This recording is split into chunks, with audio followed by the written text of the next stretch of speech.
Fans of the television show Star Trek will be familiar with dilithium crystals, which are objects that play a not clearly explained role in somehow powering the Starship Enterprise.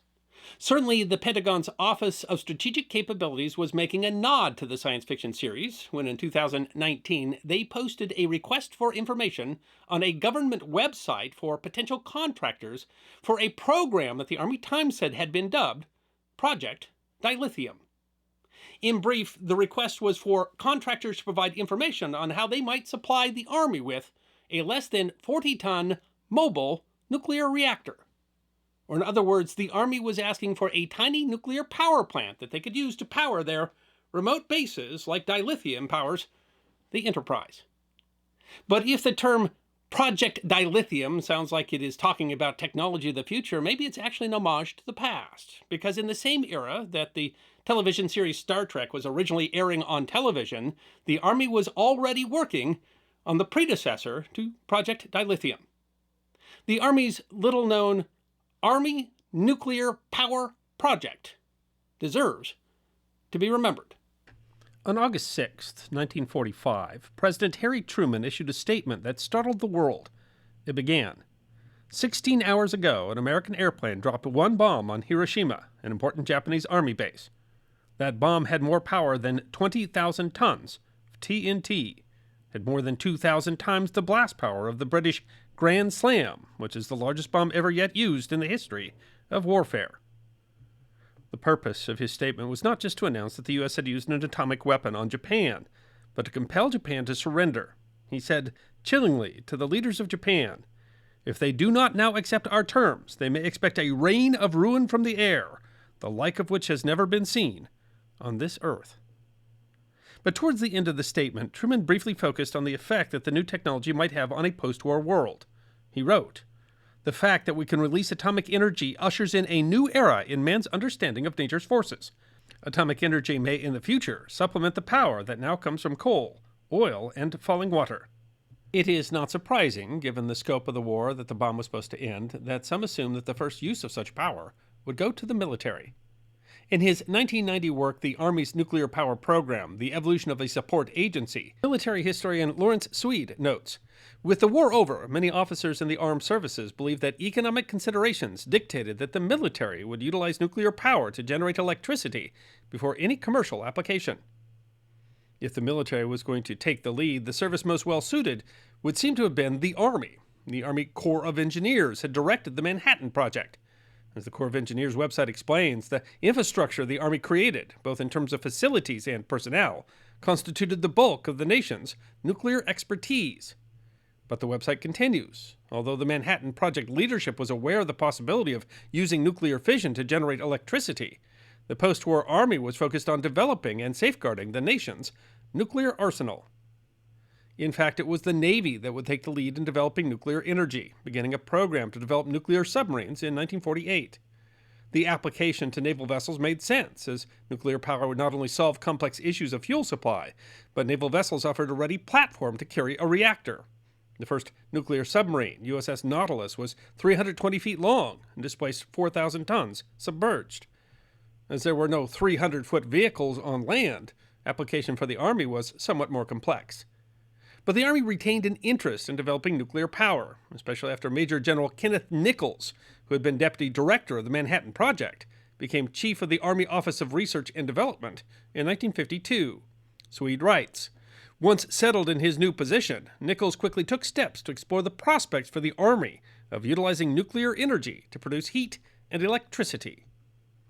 Nichols' vision was shared by Secretary of the Army Frank Pace, Jr., who in 1952 wrote a memorandum to Army Chief of Staff General Lawton Collins, in which Pace said that he had long felt that we have a duty and a responsibility to explore vigorously all avenues of promising atomic applications, which could result in increasing firepower, mobility, and operating flexibility, and in decreasing our operational burdens.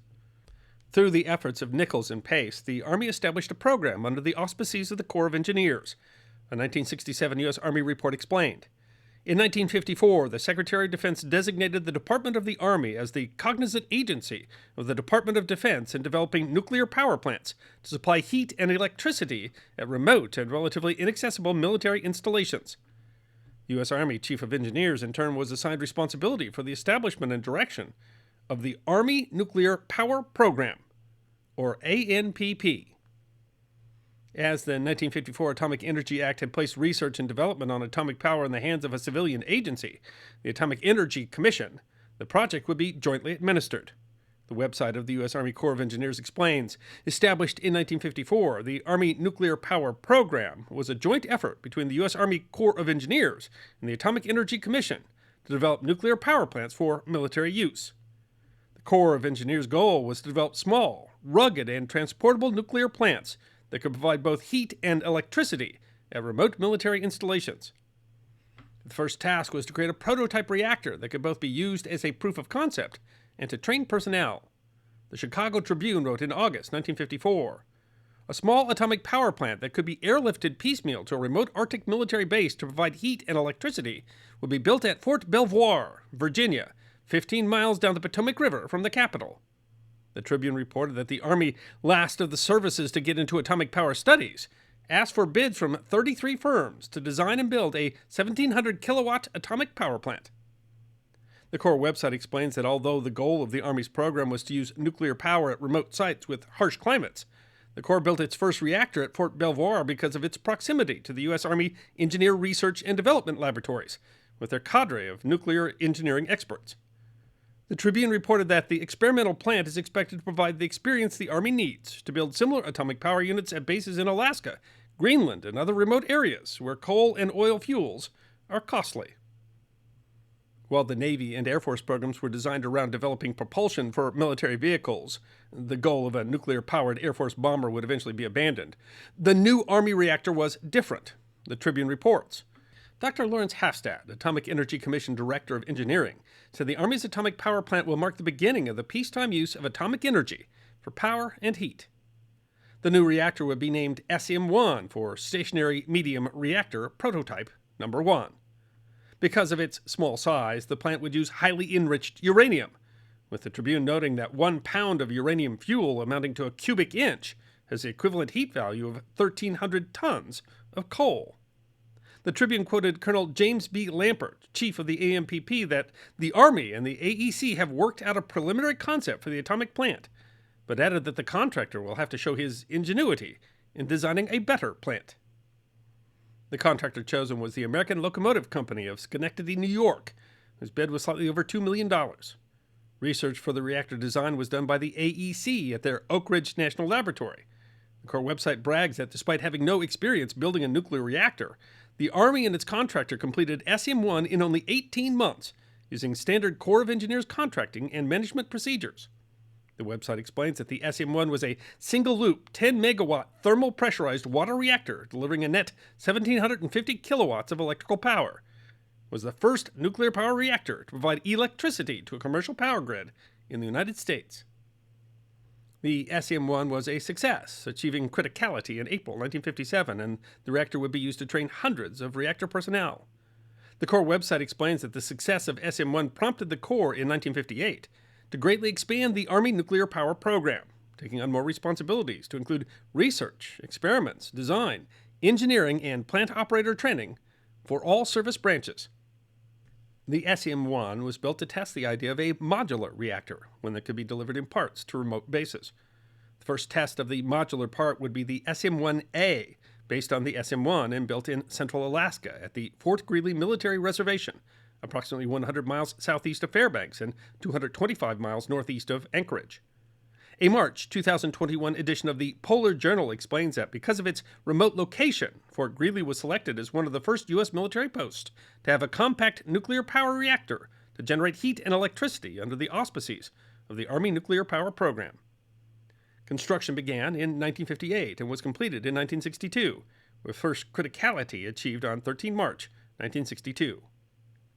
Small reactors were also used at Camp Century, a year-round experimental station under Greenland's ice cap, the U.S. Navy's Antarctic station at McMurdo Sound, and at a U.S. Air Force radar station atop Warren Peak in the Bear Lodge Mountains, 6 miles from Sundance, Wyoming.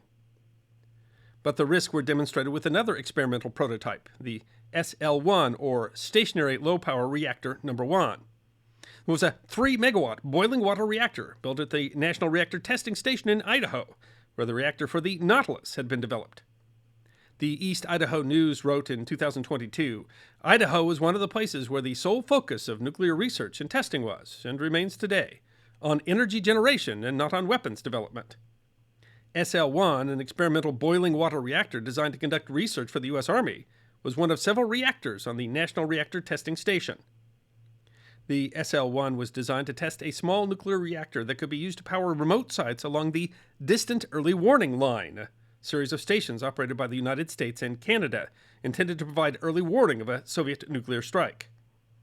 On January 3, 1961, as a 3-person team was preparing to restart the reactor after an 11-day maintenance shutdown, what the Corps of Engineers describes as a non-nuclear explosion, likely caused by operator error, caused an explosive release of steam, killing all 3 men: 22-year-old Army Specialist John A. Barnes, 27-year-old Army Specialist Richard Leroy McKinley, and 26-year-old Navy Seabee Richard C. Legg.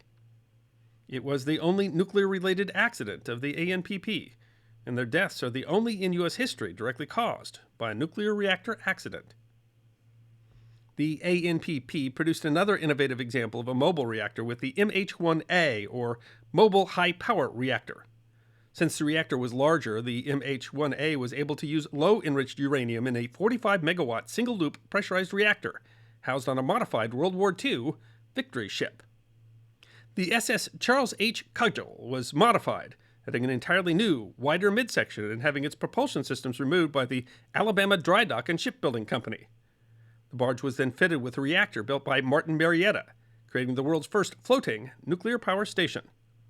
The ship was rechristened the Sturgis, after General Samuel D. Sturgis, who had been head of the Corps of Engineers when the ANPP started and had passed away in 1964. The last reactor built under the program, the MH-1A Sturgis plant, became operational in January 1967. While the reactor was designed to provide aid to areas hit by disaster, the Sturgis spent most of its operational life in one place: the Panama Canal Zone. The Corps website explains, a drought had caused a shortage of hydroelectric power in Panama, so in July 1968, the Army sent a nuclear power barge to Gatun Lake at the Panama Canal, where it provided power essential for canal operations. A 1996 article in Atomic Insights writes that, stationed in the canal during the height of the Vietnam War, MH-1A's contribution to the war effort allowed 2,500 more ships per year to pass through the canal than would have been possible without her power. If the MH-1A was the largest of the reactors of the ANPP, the smallest, the ML-1, or Mobile Low Power Reactor Prototype 1, was perhaps the one that most excited Army planners. The reactor, powering a closed-cycle gas turbine, was supposed to be able to produce 300 kilowatts of power, and yet be carried on a truck. A 1963 informational video suggesting that such vehicles would revolutionize warfare, powering forward operation bases and perhaps even charging batteries that would power military vehicles, saving millions of gallons of fuel. But in the end, the ML-1 was indicative of the operational experience of the ANPP. The reactor faced difficulties, only operated for a few hundred hours of testing. The cost of the program had simply been more than expected. An analysis presented in a 1964 hearing before Congress determined that the overall cost of purchasing and operating the reactor for 10 years would be some 10 times the cost of operating and fueling a comparable diesel plant. In fact, everything in the ANPP proved expensive, as the Corps explains. Nuclear power was not as cost-effective or as easy to maintain as originally thought. The Polar Journal said of the Fort Greely reactor, the facility did not function as Pentagon officials hoped. They found that the upfront costs were much higher than expected, and the plant cost more to maintain than a diesel plant.